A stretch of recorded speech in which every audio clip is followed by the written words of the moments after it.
হ্যাঁ ঠিক আছে ঠিক আছে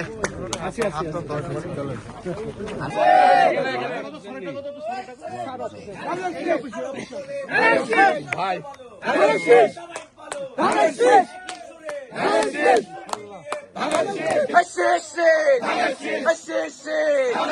ভোট দিব কিসে ভোট দিব ভাই ভোট দিব সিল মারো ভাই সিল মারো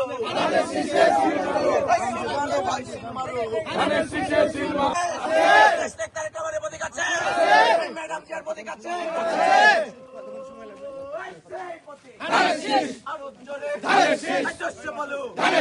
সবাই বলে এগিয়ে গেল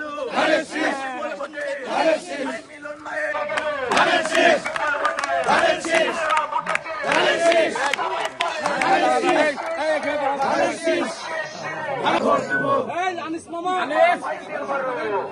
সবাইকে ডাকবেন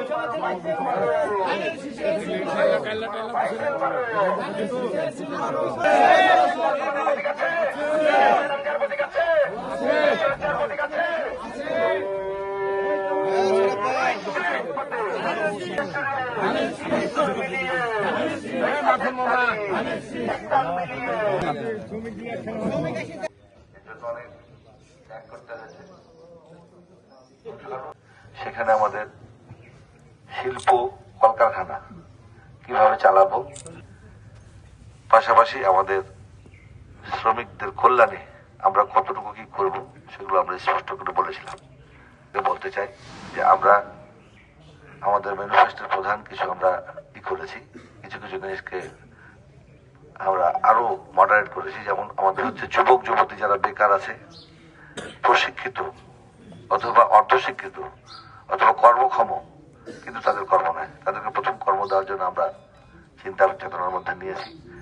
আমরা নারীদেরকে পুরুষের পাশাপাশি বলেছি। আমাদের কৃষক ভাইদের জন্য আমরা কৃষিকাজের কথা বলেছি। আমরা এই হচ্ছে যে সমস্ত কলকারখানা বন্ধ হয়ে আছে সেগুলো আমরা যেগুলো চলছে সেগুলো যেন আরো গতিশীল হয় এবং বিশেষ করে শ্রমিক আর মালিকদের মধ্যে একটা সামঞ্জস্য থাকে, বৈষম্যটা না থাকে, সেটার জন্য আমরা বলেছি। আমরা ভোট দিন রাজশাহী এই আসন থেকে 2018 সালে নির্বাচন পর্যন্ত করেছিলাম। আপনারা আমাদেরকে সহযোগিতা করার চেষ্টা করেছিলেন, তারপরে হয়নি, সেটা অন্য বিষয়। আমি আপনাদের সবসময় আপনাদের সুখে দুঃখে আপনাদের সাথে পাশে থাকার চেষ্টা করেছি। আমি আমারও ভুল থাকতে পারে, তবে আমি কাজ করতে পছন্দ করি। আপনারা আমাদেরকে দিয়ে কোনো কাজ করতে চাইলে কেউ আমার কাছ থেকে ফেরানো, সেটা আলাদা ব্যাপার, সেটা অন্য জিনিস। আর বিএনপি যখন যখন রাষ্ট্র ক্ষমতায় আসে তখন সবার কল্যাণে হচ্ছে চাকরিজীবীর কল্যাণে আমাদের স্কুল কলেজ অবকাঠামো নির্মাণ হচ্ছে আমাদের জন্য অত্যন্ত জরুরি।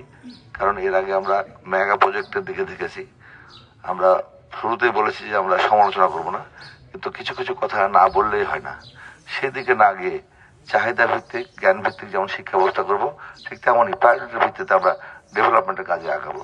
আমরা সবাই একটা সুদূর প্রসারী চিন্তা করতে হবে। যে কোনো যেমন দেখেন পাড়া মহল্লা এলাকায় কোনো জায়গাতে ড্রেন হয়েছে অথবা কোনো জায়গাতে ড্রেন হওয়ার পরে পানির আরো বেশি সংকট হয়েছে, এই জন্য একটা পরিকল্পনা করা দরকার।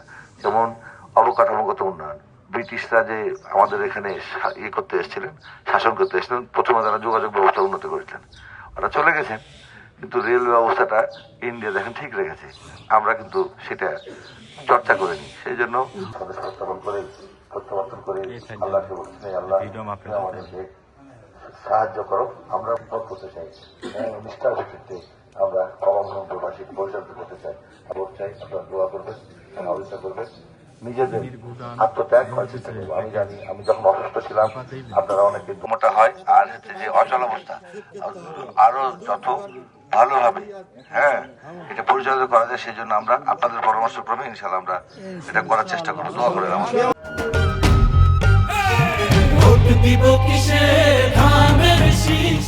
শুধু না, সারা দেশে যে সমস্ত প্রোপাগান্ডাগুলো আছে সেটা কিন্তু মানুষের মনে এখনো সংশয় আছে। সেটা হচ্ছে যে বলছে যে অমুক জায়গাতে ব্যালট পেপার তৈরি হচ্ছে, ওই জায়গাতে হচ্ছে বোরখা বিক্রি হচ্ছে, তারপরে বলছে যে যেমন গত 2 দিন আগে আমার নহাটাতে কি ব্যাংক কোটে জানো, ওই ব্যাংকের ডাচ বাংলা ব্যাংকের অ্যাকাউন্ট করে দেবো বলে বিভিন্ন জনের কাছ থেকে ভোটার লিস্ট নেওয়া হয়েছে, তাকে পুলিশের কাছে জনগণ আমার এলাকাতেই নহাটাতেই সুপর্দ করেছে।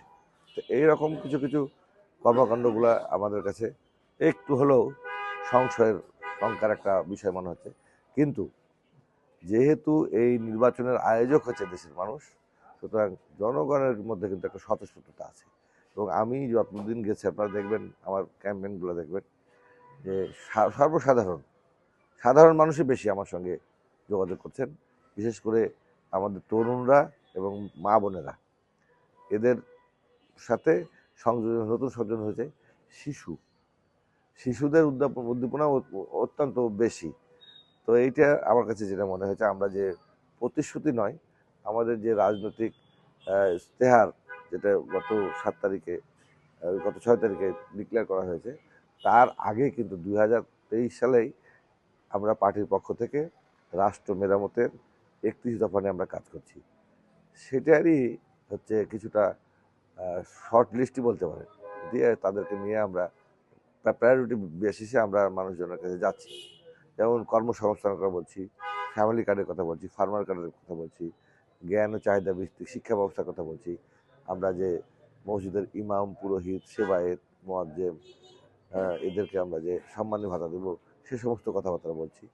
আমরা হচ্ছে রাস্তাঘাট অবকাঠামো উন্নয়নের কথা বলছি, আমরা কৃষকদের কথা বলছি, আমরা এই বিষয়গুলা, ফার্মার্স কার্ডের কথা বলছি, এই বিষয়গুলো আমরা আমাদের জনগণের কাছে বলছি। এবং তারাও জানে যে বিগত দিনে বিএনপি যখন রাষ্ট্রীয় ক্ষমতায় ছিল, তখন বিএনপি যে কাজগুলো, উন্নয়নমূলক কাজগুলো করেছে, তারা বিশ্বাস করছে বিএনপিকে। আর তাছাড়া মহান স্বাধীনতা যুদ্ধের পরে বাংলাদেশের মানুষের 54 বছরে আমার তো মনে হয় যে দেশের কথা তো কেউ ভুলে নাই, বাংলাদেশ কীভাবে স্বাধীন হয়েছিল সে কথা তো কেউ ভুলে নাই।